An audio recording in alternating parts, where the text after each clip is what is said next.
ಹುಬ್ಬಳ್ಳಿಯಲ್ಲಿ ಕಾಂಗ್ರೆಸ್ ವತಿಯ ಯೋಜನೆಯ ಮನೆಗಳ ಹಂಚಿಕೆಗೆ ವಸತಿ ಯೋಜನೆಯ ಮನೆಗಳ ಹಂಚಿಕೆ ವಿಚಾರಕ್ಕೆ ಸಂಬಂಧಪಟ್ಟಂತೆ ಬೃಹತ್ ಕಾರ್ಯಕ್ರಮ ನಡೆಯುತ್ತಾ ಇದೆ.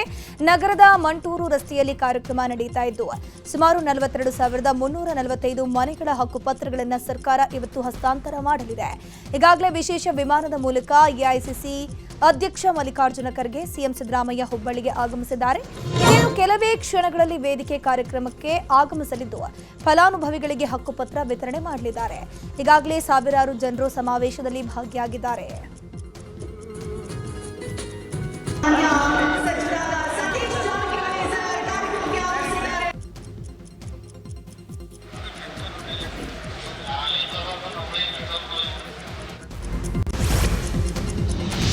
ಇನ್ನು ಮತ್ತೊಂದು ಕಡೆ ಹಾಸನದಲ್ಲಿ ಜೆಡಿಎಸ್ ಬೃಹತ್ ಜನತಾ ಸಮಾವೇಶ ನಡೆಸ್ತಾ ಇದೆ. ಸಮಾವೇಶಕ್ಕೂ ಮುನ್ನ ಹುಟ್ಟೂರಿಗೆ ಆಗಮಿಸಿ ಮಾವಿನಕೆರೆ ರಂಗನಾಥ ಸ್ವಾಮಿಗೆ ಕುಮಾರಸ್ವಾಮಿ ಹಾಗೂ ಮಾಜಿ ಪ್ರಧಾನಿ ದೇವೇಗೌಡರು ಪೂಜೆ ಸಲ್ಲಿಕೆ ಮಾಡಿದರು. ಬಳಿಕ ಅಲ್ಲಿಂದ ವೇದಿಕೆ ಕಾರ್ಯಕ್ರಮಕ್ಕೆ ಆಗಮಿಸಿದ್ದು ವೀಲ್ ಚೇರ್ನಲ್ಲೇ ವೇದಿಕೆಗೆ ದೇವೇಗೌಡರು ಆಗಮಿಸಿದ್ದಾರೆ. ಇವರ ಜೊತೆಗೆ ಕುಮಾರಸ್ವಾಮಿ, ಎಂಎಲ್ಸಿ ಭೋಜೇಗೌಡ, ಮಾಲೂರು ಶಾಸಕ ಸಮೃದ್ಧಿ ಮಂಜುನಾಥ್ ಸೇರಿದಂತೆ ಹಲವು ಗಣ್ಯರು ಭಾಗಿಯಾಗಿದ್ದಾರೆ. ಇನ್ನು ಕಾರ್ಯಕ್ರಮಕ್ಕೆ ಸಾವಿರಾರು ಜನ ಆಗಮಿಸಿದ್ದು ಹಾಸನದಲ್ಲಿ ಜೆಡಿಎಸ್ ಶಕ್ತಿ ಪ್ರದರ್ಶನಕ್ಕೆ ಮುಂದಾಗಿದೆ. ಜಿಲ್ಲೆಯ ಪರವಾಗಿ ಅವರಿಗೆಲ್ಲರೂ ಕೂಡ ಸ್ವಾಗತವನ್ನು ಕೋರ್ತಾ ಈಗಾಗಲೇ ಬಹಳಷ್ಟು ತಡವಾಗಿತ್ತು. ಪ್ರಕಾಶ್ ಅವರು ಸ್ವಾಗತ ಹಾಗೂ ಪ್ರಾಸ್ತಾವಿಕ ನುಡಿಗಳನ್ನು ಆಡಬೇಕು. ಸಂಘಟಿಸಿ ಅಧಿಕಾರಕ್ಕೆ ತಂದಂತ ಶಕ್ತಿ ಮೊನ್ನೆ ದೇವೇಗೌಡರಿಗೆ ಸೇರ್ತಕ್ಕಂಥದ್ದು ನಮಗೆಲ್ಲ ಗೊತ್ತಿದೆ.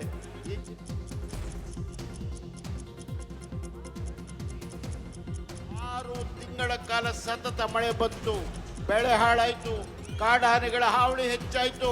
ಕಾಡಾನೆಗಳ ಹಾವಳಿಗಳನ್ನು ಅದನ್ನು ನಿವಾರಣೆ ಮಾಡಲಿಕ್ಕೆ ಯಾವುದೇ ಪ್ರಯತ್ನ ಆಗಲಿಲ್ಲ. ಮೊನ್ನೆ ಕೂಡ ನಾವು ಸಮಿತಿಯವರ ಸಭೆ ಸೇರಿದ್ವಿ.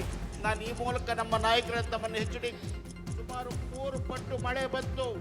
6 ತಿಂಗಳ ಕಾಲ ಮುಗಿಸ್ಬೇಕು ಅಂತೇಳಿ ಪ್ರಯತ್ನ ಮಾಡಿದ್ದಾರೋ ಆ ಹಿನ್ನೆಲೆಯಲ್ಲಿ ಪಕ್ಷ ಇವತ್ತು ನಿರ್ಣಯ ಮಾಡಿ ಹಾಸನದಲ್ಲಿ ಸಭೆ ನಡೀತಾ ಇದೆ. ಈ ಕಾರ್ಯಕ್ರಮಕ್ಕೆ ಅವರು ವಿಶೇಷ ಬರಲಿಕ್ಕೆ ದುಡಿದಿದ್ದಾರೆ. ಹಲವಾರು ಕಾರ್ಯಕರ್ತರು, ಸಂಘ ಸಂಸ್ಥೆಗಳು ಈ ಪಕ್ಷದ ಒಂದು ಶ್ರೇಯಸ್ಸಿಗೆ ಈ ಜಿಲ್ಲೆಯಲ್ಲಿ ಮೊದಲನೇ ಬಾರಿಗೆ ಈ ಕಾರ್ಯಕ್ರಮ ನಡೀತಾ ಇದೆ. ಅಣ್ಣ ಅಣ್ಣ ಅಣ್ಣ ಕುಮಾರಣ್ಣ ಮತ್ತೊಮ್ಮೆ ಸಿಎಂ ಆಗ್ಬೇಕಣ್ಣ. ಅಣ್ಣ ಅಣ್ಣ ಅಣ್ಣ ಕುಮಾರ. ಬಳ್ಳಾರಿಯಲ್ಲಿ ಜನಾರ್ದನ ರೆಡ್ಡಿ ಮಾಡೆಲ್ ಹೌಸ್ಗೆ ಬೆಂಕಿ ಪ್ರಕರಣ ಸಂಬಂಧ 8 ಯುವಕರನ್ನ ಪೊಲೀಸರು ವಶಕ್ಕೆ ಪಡೆದು ವಿಚಾರಣೆಯನ್ನ ಮಾಡ್ತಾ ಇದ್ದಾರೆ. 8 ಮಂದಿಯಲ್ಲಿ 6 ಮಂದಿ ಅಪ್ರಾಪ್ತರಿದ್ದು ರೀಲ್ಸ್ ಮಾಡೋಕೆ ಹೋಗಿ ಬೆಂಕಿ ಹಚ್ಚಿರುವ ಶಂಕೆ ಇದೆ. ಸದ್ಯ ಸ್ಥಳಕ್ಕೆ ಗ್ರಾಮೀಣ ಠಾಣೆಯ ಡಿವೈಎಸ್ಪಿ, ಸಿಪಿಐ ಜೊತೆಗೆ ಎಫ್ಎಸ್ಎಲ್ ತಂಡ ಭೇಟಿ ನೀಡಿ ಪರಿಶೀಲನೆ ಮಾಡಿದ್ದಾರೆ. ಇದೇ ವಿಚಾರವಾಗಿ ಮಾತನಾಡಿದ SP doctor Suman D Pannekar, ಅಪರಿಚಿತ ವ್ಯಕ್ತಿಗಳು ಬೆಂಕಿ ಹಚ್ಚಿದ್ದಾರೆ ಅಂತ ದೂರು ದಾಖಲಾಗಿದೆ. ಫೋಟೋಶೂಟ್ಗಾಗಿ ಮಾಡೆಲ್ ಹೌಸ್ಗೆ ಹೋಗಿದ್ದಾರೆ. ಈ ವೇಳೆ ಸಿಗರೇಟ್ ಸೇದುವಾಗ ಬೆಂಕಿ ತಾಗಿರುವ ಶಂಕೆ ಇದೆ ಅಂತಂದ್ರು. ಮನೆ ಏನಿದೆ ಇಲ್ಲಿ ನಾವು ಈಗಾಗಲೇ ಇನ್ವೆಸ್ಟಿಗೇಷನ್ ಮಾಡ್ತಾ ಇದ್ದು ಒಂದಷ್ಟು ಹಂತಕ್ಕೆ ನಾವು ತಲುಪಿದ್ದೇವೆ. ಈ ನಿಟ್ಟಿನಲ್ಲಿ ಕೆಲವು ವ್ಯಕ್ತಿಗಳು ಯಾರು ನಮಗೆ ಸಸ್ಪೆಕ್ಟ್ಸ್ ಅಂತ ಇದ್ದರು, ಸುಮಾರು 8 ಜನರನ್ನ ಈಗಾಗಲೇ ನಾವು ವಶಕ್ಕೆ ಪಡೆದಿದ್ದೇವೆ. ಸುಮಾರು ಸಿಗರೇಟ್ ಬಡ್ಸು ಮತ್ತು ಕೆಲವೊಂದು ಬೆಂಕಿ ಪೊಟ್ಣಗಳು ಅಲ್ಲಿ ಎಲ್ಲ ಅಲ್ಲಲ್ಲೇ ಬಿದ್ದಿರೋವಂಥದ್ದಿದೆ.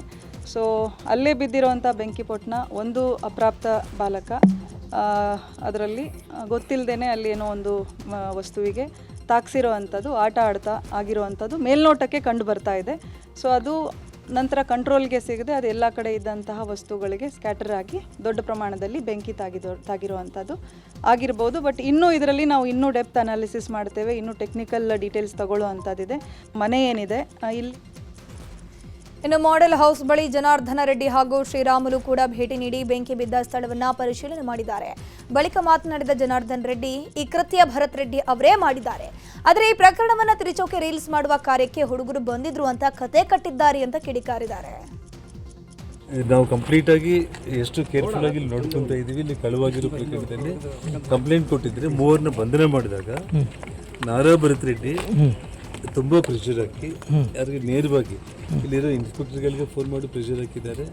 ಮತ್ತು ರವಿಕುಮಾರ್ ASP ಏನಿದ್ದಾರೆ ಫೋನ್ ಮಾಡಿಬಿಟ್ಟು ರೂರಲ್ ಇನ್ಸ್ಪೆಕ್ಟರ್ನ ತಕ್ಷಣ ಅವ್ರನ್ನ ಬಿಡುಗಡೆ ಮಾಡು, ಈ ಕೇಸ್ ವಿಷಯದಲ್ಲಿ ಅಲ್ಲೇನೋ ಗೇಟ್ಗಳು ಅವು ಇವು ಕಳುವಾಗಿದೆ ಅಂದ ತಕ್ಷಣ ನೀನು ಅವ್ರನ್ನ ಅರೆಸ್ಟ್ ಮಾಡುವಷ್ಟು ಅವಶ್ಯಕತೆ ಇಲ್ಲ ಸರ್. ಒಳಗಡೆ ಸುಮಾರು ಎಲೆಕ್ಟ್ರಿಕಲ್ ಮಟೀರಿಯಲ್ ಕೂಡ ಅಲ್ಲಿ ಕಳುವು ಮಾಡಿದ್ದಾರೆ ಅವರು, ಅದಕ್ಕೆ ನಾನು ಅರೆಸ್ಟ್ ಮಾಡಿದ್ದೀನಿ ಅಂತೇಳಿ ಒಟ್ಟಿಗೆ ಅವರು ಅರೆಸ್ಟ್ ಮಾಡಿ ಕಸ್ಟಡಿಗೆ ಕಳಿಸಿದ್ದಾರೆ.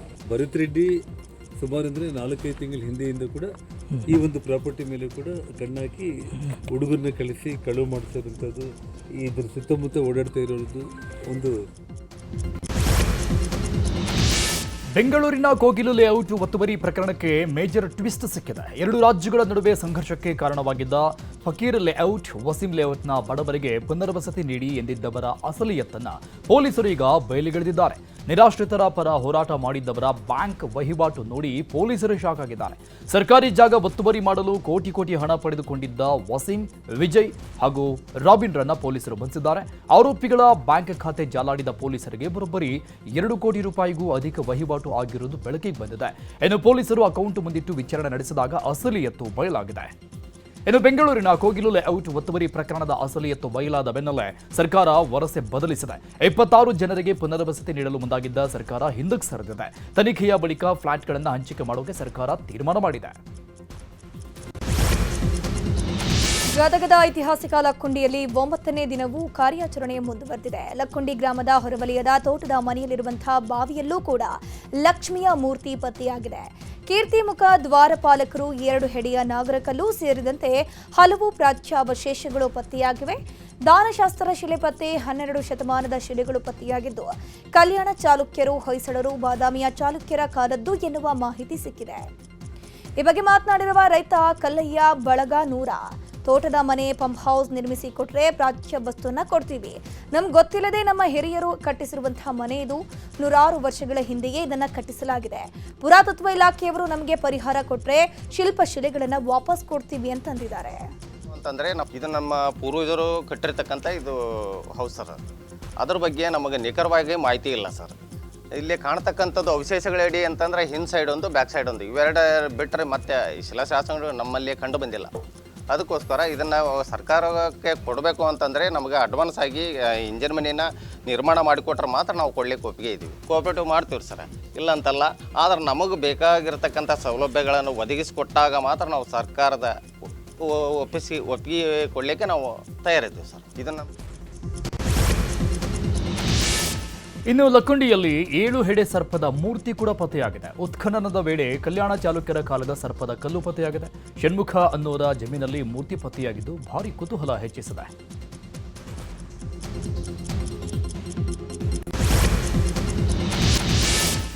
ನವವಿವಾಹಿತೆಯ ಬ್ರೇಕಪ್ ಕಹಾನಿಗೆ ಟ್ವಿಸ್ಟ್ ಸಿಕ್ಕಿದೆ. ಗಂಡನ ವಿರುದ್ಧ ಜಾತಿ ನಿಂದನೆ ಹಾಗೂ ಅಫೇರ್ ಆರೋಪ ಕೇಳಿಬಂದಿದೆ.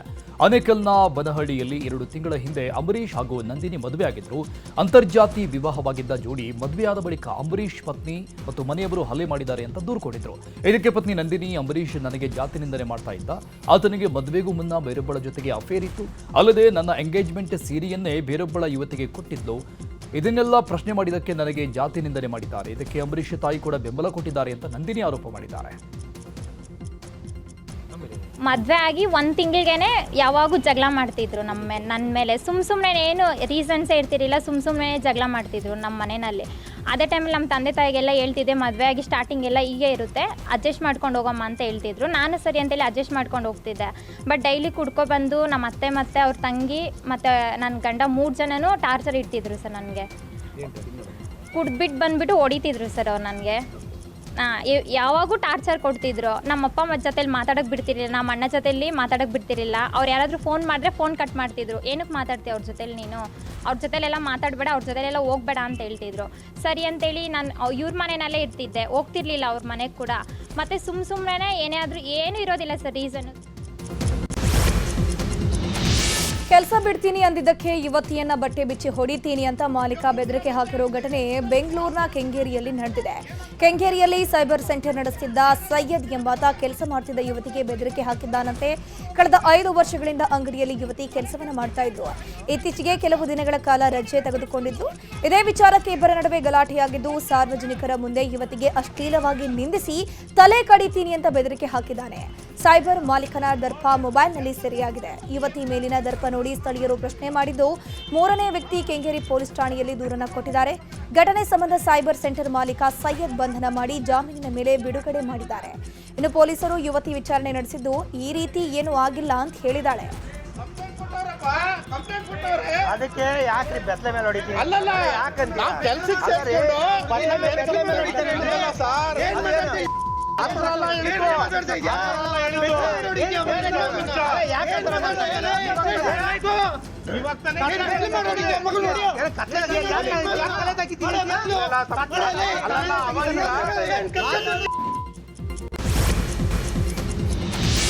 ಬೆಂಗಳೂರು ದಕ್ಷಿಣ ಜಿಲ್ಲೆಯ ಚನ್ನಪಟ್ಟಣ ತಾಲೂಕಿನ ದೇವರ ಹೊಸಳ್ಳಿ ಗ್ರಾಮದಲ್ಲಿ ಎರಡು ಸಮುದಾಯಗಳ ನಡುವೆ ಗಲಾಟೆಯಾಗಿದೆ. ಗ್ರಾಮದ ನಾಗರಕಟ್ಟೆ ನಿರ್ಮಾಣಗೊಂಡಿರುವ ಜಾಗದಲ್ಲಿ ಅಂಬೇಡ್ಕರ್ ಅವರ ಬೋರ್ಡ್ ಅಳವಡಿಕೆ ವಿಚಾರದಿಂದ ವಿವಾದ ಭುಗಿಲೆದ್ದಿದೆ. ಈ ಘಟನೆ ಹಿನ್ನೆಲೆಯಲ್ಲಿ ಗ್ರಾಮದಲ್ಲಿ ಉದ್ವಿಗ್ನ ಪರಿಸ್ಥಿತಿ ನಿರ್ಮಾಣವಾಗಿದ್ದು, ಮುನ್ನೆಚ್ಚರಿಕೆ ಕ್ರಮವಾಗಿ ಬಿಗಿ ಬಂದೋಬಸ್ತ್ ಮಾಡಲಾಗಿದೆ. ನನ್ನ ಸ್ಥಳಕ್ಕೆ ಎಸ್ಪಿ ಶ್ರೀನಿವಾಸ ಗೌಡ ಹಾಗೂ ತಹಶೀಲ್ದಾರ್ ಗಿರೀಶ್ ಭೇಟಿ ಕೊಟ್ಟು ಪರಿಶೀಲಿಸಿದ್ದು, ಎರಡೂ ಸಮುದಾಯದವರನ್ನ ಸಮಾಧಾನಪಡಿಸಿದ್ದಾರೆ.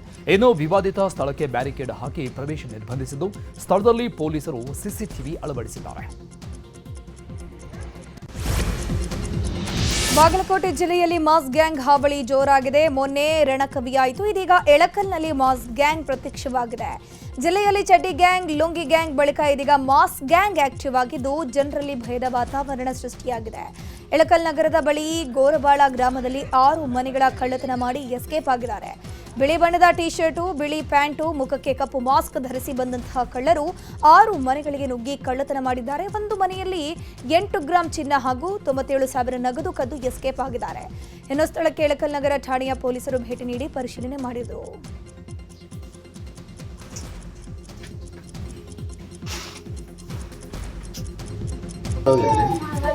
ಆಮೇಲೆ ಪೋನ ತೊಲಿ ಬಂಗಾರ ಜಿಮಿಕಿ ಗಂಡಾಲಿ ಅರ್ಧ ತೊಲಿ, ಆಮೇಲೆ ಬೂಡಿ ಕಡ್ಡಿ ಅದು ಒಂದು. ಶಿಡ್ಲಘಟ್ಟ ಪೌರಾಯುಕ್ತೆಗೆ ಬೆದರಿಕೆ ಹಾಕಿರುವ ಕೇಸ್ಗೆ ಸಂಬಂಧಪಟ್ಟಂಗೆ ಆರೋಪಿ ರಾಜೀವ್ ಗೌಡ ನಾಪತ್ತೆಯಾಗಿ ಬಹಳಷ್ಟು ದಿನಗಳೇ ಆಗಿದ್ದಾವೆ.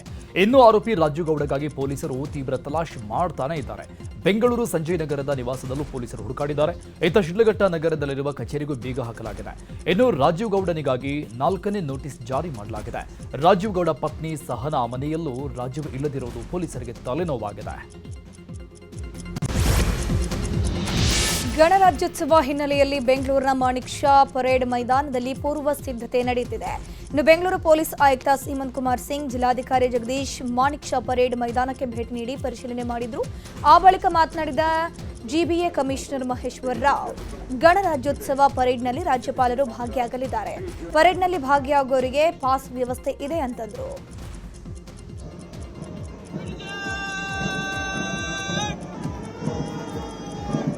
ಈಗ ಸ್ಥಳದಲ್ಲಿ ಸಬ್ ಇನ್ಸ್ಪೆಕ್ಟರ್ ವಿಜಯ್ HP ಅವರ ನೇತೃತ್ವದಲ್ಲಿ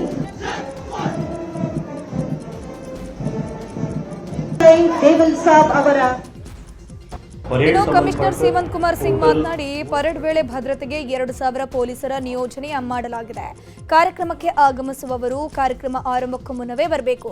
ತಮಿಳುನಾಡು ಪೊಲೀಸರು, ASF, CRPF, ಆರ್ಮಿ ಸಿಬ್ಬಂದಿ ಕೂಡ ಭಾಗಿಯಾಗಲಿದ್ದಾರೆ. ಗಣರಾಜ್ಯೋತ್ಸವ ದಿನದಂದು ಬೆಳಗ್ಗೆ 8:30ರಿಂದ 10:30ವರೆಗೆ ಕಬ್ಬನ್ ಪಾರ್ಕ್ ರಸ್ತೆಯಲ್ಲಿ BRV ಜಂಕ್ಷನ್ನಿಂದ ಕಾಮರಾಜ ಜಂಕ್ಷನ್ವರೆಗೆ ಸಂಚಾರವನ್ನು ನಿರ್ಬಂಧಿಸಲಾಗಿದೆ ಅಂತಂದರು.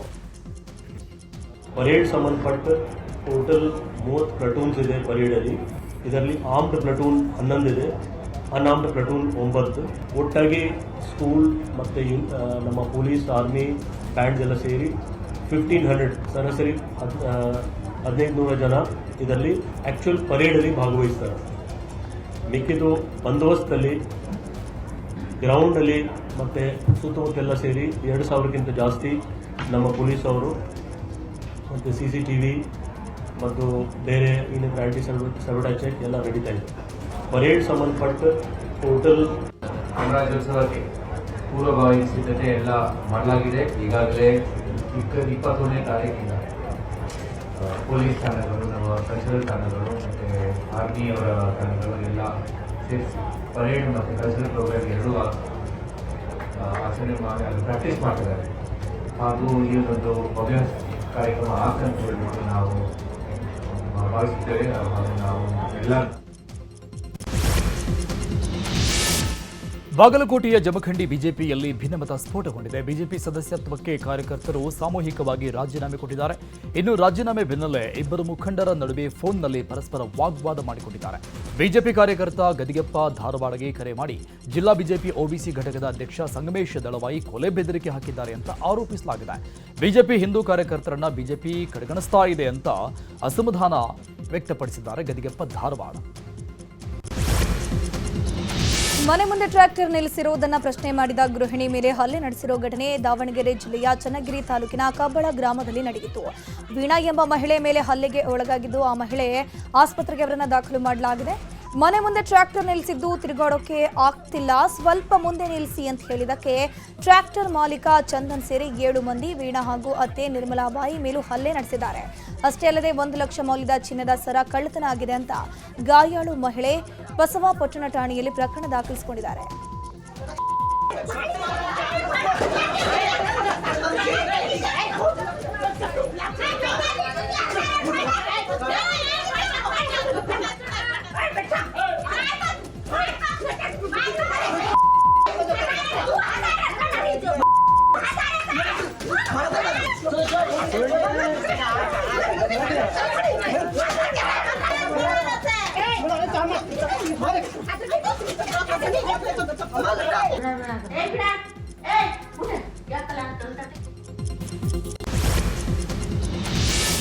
ಬೈಕ್ ನಿಲ್ಲಿಸಿ ಇಳಿಯುವ ವೇಳೆ ಕಾರು ಬಂದು ಡಿಕ್ಕಿ ಹೊಡೆದಿರುವ ಘಟನೆ ದಾವಣಗೆರೆ ಜಿಲ್ಲೆ ಚನ್ನಗಿರಿ ತಾಲೂಕಿನ ದೇವರಹಳ್ಳಿ ಗ್ರಾಮದಲ್ಲಿ ನಡೆದಿದೆ. ಕಾರು ಗುದ್ದಿದ ರಭಸಕ್ಕೆ ಬೈಕ್ ಸವಾರ ಹಾರಿ ಬಿದ್ದು ಗಂಭೀರವಾಗಿ ಗಾಯಗೊಂಡಿದ್ದಾನೆ. ಗಾಯಾಳುವನ್ನ ಸ್ಥಳೀಯ ಆಸ್ಪತ್ರೆಗೆ ದಾಖಲು ಮಾಡಿ ಚಿಕಿತ್ಸೆ ನೀಡಲಾಗ್ತಾ ಇದೆ. ಈ ಘಟನೆಯ ದೃಶ್ಯ ಸಿಸಿಟಿವಿಯಲ್ಲಿ ಸೆರೆಯಾಗಿದೆ. ಶಾಲಾ ಮಕ್ಕಳು ಇದ್ದಂತಹ ಆಟೋಗೆ ಕೆಎಸ್ಆರ್ಟಿಸಿ ಬಸ್ ಡಿಕ್ಕಿ ಆಗಿದೆ. ಚಿತ್ರದುರ್ಗದ ಕೆಎಸ್ಆರ್ಟಿಸಿ ಡಿಪೋ ಬಳಿ ಘಟನೆ ನಡೆದಿರುವಂತದ್ದು. ಡಿಕ್ಕಿಯ ರಭಸಕ್ಕೆ ಆಟೋ ಪಲ್ಟಿಯಾಗಿದೆ. ಆಟೋದಲ್ಲಿದ್ದ 6 ಮಕ್ಕಳು, ಚಾಲಕನಿಗೆ ಸಣ್ಣಪುಟ್ಟ ಗಾಯ ಆಗಿದೆ. ಗಾಯಾಳು ಮಕ್ಕಳಿಗೆ ಜಿಲ್ಲಾಸ್ಪತ್ರೆಯಲ್ಲಿ ಚಿಕಿತ್ಸೆ ನೀಡಲಾಗ್ತಾ ಇದೆ. ಆಸ್ಪತ್ರೆಗೆ ಭೇಟಿ ನೀಡಿದ ಎಡಿಸಿ ಕುಮಾರಸ್ವಾಮಿ ಗಾಯಾಳುಗಳ ಆರೋಗ್ಯ ವಿಚಾರಿಸಿದ್ದಾರೆ. ಇನ್ನು ಚಾಲಕನ ನಿಯಂತ್ರಣ ತಪ್ಪಿ ಮರಕ್ಕೆ ಖಾಸಗಿ ಬಸ್ ಡಿಕ್ಕಿಯಾದ ಘಟನೆ ಉತ್ತರ ಕನ್ನಡ ಜಿಲ್ಲೆಯ ಯಲ್ಲಾಪುರ ತಾಲೂಕಿನ ಚಬತ್ತಿ ಉಮ್ಮಚ್ಚಗಿ ರಸ್ತೆಯ ಗೋರ್ಸಗದ್ದೆ ಬಳಿ ನಡೆದಿದೆ. ಈ ಘಟನೆಯಲ್ಲಿ ಚಾಲಕನಿಗೆ ಗಂಭೀರ ಗಾಯ ಆಗಿದ್ದು ಪ್ರಯಾಣಿಕರು ಪ್ರಾಣಾಪಾಯದಿಂದ ಪಾರಾಗಿದ್ದಾರೆ. ಇನ್ನು ಕೊಲ್ಲೂರಿಂದ ಕುಂದಾಪುರದತ್ತ ಬರ್ತಾ ಇದ್ದ ದುರ್ಗಾಶಕ್ತಿ ಬಸ್ಗೆ ಬೈಕ್ ಡಿಕ್ಕಿ ಹೊಡೆದಿದ್ದು ಸವಾರ ಗಂಭೀರವಾಗಿ ಗಾಯಗೊಂಡಿರುವ ಘಟನೆ ಉಡುಪಿಯಲ್ಲಿ ನಡೆದಿದೆ. ಕೆಎಸ್ಆರ್ಟಿಸಿ ಬಸ್ ಓವರ್ಟೇಕ್ ಮಾಡಲು ಹೋಗಿ ಮುಂದೆ ಬರ್ತಾ ಇದ್ದ ದುರ್ಗಾಶಕ್ತಿ ಬಸ್ಗೆ ಸವಾರ ಡಿಕ್ಕಿ ಹೊಡೆದಿದ್ದಾನೆ. ಈ ಅಪಘಾತದ ದೃಶ್ಯ ಬಸ್ ಸಿಸಿಟಿವಿಯಲ್ಲಿ ಸೆರೆಯಾಗಿದೆ. ಉಡುಪಿಯಲ್ಲಿ ಆಳ ಸಮುದ್ರ ಮೀನುಗಾರರ ಬಲೆಗೆ ಲಕ್ಷಾಂತರ ಬೆಲೆಯ ಸ್ಟಿಂಗ್ ರೇ ಫಿಶ್ಗಳು ಬಿದ್ದಿವೆ. ಆಳ ಸಮುದ್ರ ಮೀನುಗಾರಿಕೆ ಎಂಬುದು ಒಂದು ರೀತಿಯ ಲಾಟರಿ ಆಗಿದ್ದು, ಆಳ ಸಮುದ್ರ ಮೀನುಗಾರಿಕೆಗೆ ತೆರಳಿದವರಿಗೆ ರಾಶಿ ತೊರಕೆ ಮೀನು ಸಿಕ್ಕಿದ್ದು ಮೀನುಗಾರರಲ್ಲಿ ಸಂತಸ ಮೂಡಿದೆ. ಅರಬ್ಬಿ ಸಮುದ್ರದಲ್ಲಿ ಬಲೆಗೆ ತೊರಕೆ ಮೀನು ಬಿದ್ದಿರುವ ವಿಡಿಯೋ ಜಾಲತಾಣದಲ್ಲಿ ವೈರಲ್ ಆಗಿದೆ. ಇಂದಿರಾ ಕ್ಯಾಂಟೀನ್ನಲ್ಲಿ ಇಡ್ಲಿ ಜೊತೆ ಹಳಸಿದ ಸಾಂಬಾರ್ ಕೊಟ್ಟಿದ್ದಾರೆ. ದಾವಣಗೆರೆ ಜಿಲ್ಲೆ ಹೊನ್ನಾಳಿಯ ಇಂದಿರಾ ಕ್ಯಾಂಟೀನ್ನಲ್ಲಿ ಘಟನೆ ನಡೆದಿದೆ. 2 ತಿಂಗಳ ಹಿಂದೆ ಅಷ್ಟೇ ಇಂದಿರಾ ಕ್ಯಾಂಟೀನ್ ಶುರುವಾಗಿತ್ತು. 2 ತಿಂಗಳಲ್ಲೇ ಉಂಟಾದ ಅವ್ಯವಸ್ಥೆಗೆ ಸಾರ್ವಜನಿಕರು ಹೈರಾಣಾಗಿದ್ದಾರೆ. ಮಾರಿಕೊಪ್ಪದ ಮಂಜುನಾಥ್ ಅನ್ನೋರು ಸ್ನೇಹಿತರ ಜೊತೆಗೆ ಇಂದಿರಾ ಕ್ಯಾಂಟೀನ್ಗೆ ಬಂದಿದ್ದಾಗ ಈ ಘಟನೆ ನಡೆದಿದೆ. ಸ್ಥಳಕ್ಕೆ ಆಗಮಿಸಿದ ಪುರಸಭೆ ಅಧಿಕಾರಿ ಲೀಲಾವತಿ ಪರಿಶೀಲನೆ ಮಾಡಿದ್ದಾರೆ. ಈ ವೇಳೆ ರಾತ್ರಿಯ ಸಾಂಬಾರ್ ನೀಡಿದ್ದಾಗಿ ಸಿಬ್ಬಂದಿ ಒಪ್ಪಿಕೊಂಡಿದ್ದಾರೆ. ಫುಟ್ಪಾತ್ ಮೇಲೆ ನಾಯಿ ಟಾಯ್ಲೆಟ್ ಮಾಡಿದ್ದಕ್ಕೆ ಹೆಣ್ಮಕ್ಕಳಿಬ್ಬರು ಬಡದಾಡಿಕೊಂಡ ಘಟನೆ ಬೆಂಗಳೂರಿನ HSR ಲೇಔಟ್ನಲ್ಲಿ ನಡೆದಿದೆ. ಇನ್ನು ನಾಯಿ ಹುಡುಕಲು ಹೋಗಿದ್ದ ಬಾಲಕನಿಗೆ ರೈಲು ಡಿಕ್ಕಿಯಾಗಿ ಸಾವನ್ನಪ್ಪಿರುವ ಘಟನೆ ನೆಲಮಂಗಲದ ಮುದ್ದಲಿಂಗನಹಳ್ಳಿ ಗೇಟ್ ಬಳಿ ನಡೆದಿದೆ. ಶ್ರೀನಿವಾಸ್ ಮತ್ತು ಚೆನ್ನಮ್ಮ ದಂಪತಿ ಮಗ ಯೋಗೇಂದ್ರ ಮೃತಪಟ್ಟಿದ್ದಾನೆ. ಬೆಳಗಾವಿಯ ಚಿಕ್ಕೋಡಿಯಲ್ಲಿ ಜನಪ್ರತಿನಿಧಿಗಳ ನಿರ್ಲಕ್ಷ್ಯದಿಂದಾಗಿ ವರ್ಷವಾದರೂ ಕೂಡ ಗ್ರಂಥಾಲಯ ಉದ್ಘಾಟನೆಯಾಗಿಲ್ಲ. ಸುಸಜ್ಜಿತ ಕಟ್ಟಡ ಇದ್ರೂ ಕೂಡ ಹಳೆಯ ಕಟ್ಟಡದಲ್ಲೇ ಗ್ರಂಥಾಲಯ ನಡೀತಾ ಇದೆ. ಹೊಸ ಪುಸ್ತಕಗಳು ಓದುಗರಿಗೆ ಸಿಗದೆ ನಿರಾಸೆಯಾಗಿದ್ದು ಜನಪ್ರತಿನಿಧಿಗಳ ವಿರುದ್ಧ ಸಾರ್ವಜನಿಕರು ಆಕ್ರೋಶ ವ್ಯಕ್ತಪಡಿಸಿದ್ದಾರೆ. ಚನ್ನಪಟ್ಟಣದ ಶೆಟ್ಟಿಹಳ್ಳಿ ಕೆರೆ ಅಭಿವೃದ್ಧಿ ಕಾರ್ಯ ಕುಂಠಿತವಾಗಿದೆ. 1 ಕೋಟಿ ವೆಚ್ಚದಲ್ಲಿ ಕೆರೆ ಅಭಿವೃದ್ಧಿ ಕಾಮಗಾರಿಗೆ ಗ್ರಹಣ ಹಿಡಿದಿದೆ.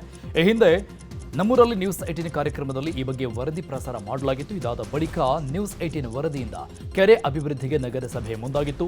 ಆದರೆ ಈಗ ಕೆರೆ ಒತ್ತುವರಿ ತೆರವು ಮಾಡದೆ ಕೆರೆ ಏರಿ ನಿರ್ಮಾಣ ಮಾಡ್ತಾ ಇರುವುದಕ್ಕೆ ಆಕ್ರೋಶ ವ್ಯಕ್ತವಾಗಿದೆ. ಮಲೆ ಮಹದೇಶ್ವರ ಬೆಟ್ಟಕ್ಕೆ ಪಾದಯಾತ್ರೆಯಲ್ಲಿ ಹೊರಟಿದ್ದಂತಹ ಭಕ್ತರ ಮೇಲೆ ಮೊನ್ನೆಯಷ್ಟೇ ಚಿರತೆಯೊಂದು ದಾಳಿ ನಡೆಸಿತ್ತು. ಇದೀಗ ಪಾದಯಾತ್ರೆಗೆ ಸಮಯ ನಿಗದಿ ಮಾಡಿ ಅರಣ್ಯ ಇಲಾಖೆ ಆದೇಶವನ್ನು ಹೊರಡಿಸಿದೆ. ಈ ಮಧ್ಯೆಯೂ ಮಂಡ್ಯ ಮೂಲದ ಭಕ್ತರು ಮಾದಪ್ಪನ ಸನ್ನಿಧಿಗೆ ಪಾದಯಾತ್ರೆಗೆ ಹೊರಟಿದ್ದಾರೆ. ಮಾದಪ್ಪನ ಬೆಟ್ಟಕ್ಕೆ ಪಾದಯಾತ್ರೆ ವೇಳೆ ಚಿರತೆ ದಾಳಿಗೆ ಬಲಿಯಾಗಿದ್ದ ಮೃತ ಪ್ರವೀಣ್ ಮನೆಗೆ ಶಾಸಕ ರಮೇಶ್ ಬಂಡಿಸಿದ್ದೇಗೌಡ ಭೇಟಿ ನೀಡಿ ಸಾಂತ್ವನ ಹೇಳಿದ್ದಾರೆ. ದುನಿಯಾ ವಿಜಯ್ ನಟನೆಯ ಲ್ಯಾಂಡ್ ಲಾರ್ಡ್ ಸಿನಿಮಾ ನಿನ್ನೆ ಬಿಡುಗಡೆಯಾಗಿದೆ. ಇನ್ನು ನಟ ದುನಿಯಾ ವಿಜಯ್ ಸಿಎಂ ಸಿದ್ದರಾಮಯ್ಯ ಅವರನ್ನ ಭೇಟಿಯಾಗಿದ್ದಾರೆ. ಲ್ಯಾಂಡ್ ಲಾರ್ಡ್ ಸಿನಿಮಾ ವೀಕ್ಷಣೆ ಮಾಡುವಂತೆ ದುನಿಯಾ ವಿಜಯ್ ಸಿಎಂಗೆ ಆಹ್ವಾನ ಕೊಟ್ಟಿದ್ದಾರೆ. ಭಾರತದ ಮೇಲೆ ಅಮೆರಿಕ ವಿಧಿಸಿದ ಹೆಚ್ಚುವರಿ 25% ಸುಂಕವನ್ನು ಕಡಿತ ಮಾಡುವ ಸುಳಿವನ್ನ ಅಮೆರಿಕ ಹಣಕಾಸು ಕಾರ್ಯದರ್ಶಿ ಸ್ಕಾಟ್ ಬೆಸೆಂಟ್ ನೀಡಿದ್ದಾರೆ. ದಾವೋಸ್ನಲ್ಲಿ ನಡೆದ ಶೃಂಗಸಭೆಯಲ್ಲಿ ಈ ಕುರಿತು ಮಾತನಾಡಿದ್ದಾರೆ. ಕೌಟುಂಬಿಕ ಕಲಹದಲ್ಲಿ ಭಾರತೀಯ ಮೂಲದ ಮಹಿಳೆ ಹಾಗೂ ಆಕೆಯ 3 ಕುಟುಂಬಸ್ಥರನ್ನ ಹತ್ಯೆ ಮಾಡಲಾಗಿದೆ. ಅಮೆರಿಕದ ಜಾರ್ಜಿಯಾದಲ್ಲಿ ಘಟನೆ ನಡೆದಿದೆ. ಯುದ್ಧ ನೌಕೆ ಬರ್ತಿದೆ ಅಂತ ಬೆದರಿಕೆ ಹಾಕಿದ ಅಮೆರಿಕ ಅಧ್ಯಕ್ಷ ಟ್ರಂಪ್ ಹೇಳಿಕೆಗೆ ಇರಾನ್ ತಿರುಗೇಟನ್ನು ಕೊಟ್ಟಿದೆ. ಒಂದೇ ಒಂದು ದಾಳಿಯಾದರೂ ಯುದ್ಧವೆಂದು ಪರಿಗಣಿಸುತ್ತೇವೆ ಅಂತ ಇರಾನ್ ಸೈನ್ಯದ ಅಧಿಕಾರಿಯೊಬ್ಬರು ಎಚ್ಚರಿಕೆ ನೀಡಿದ್ದಾರೆ.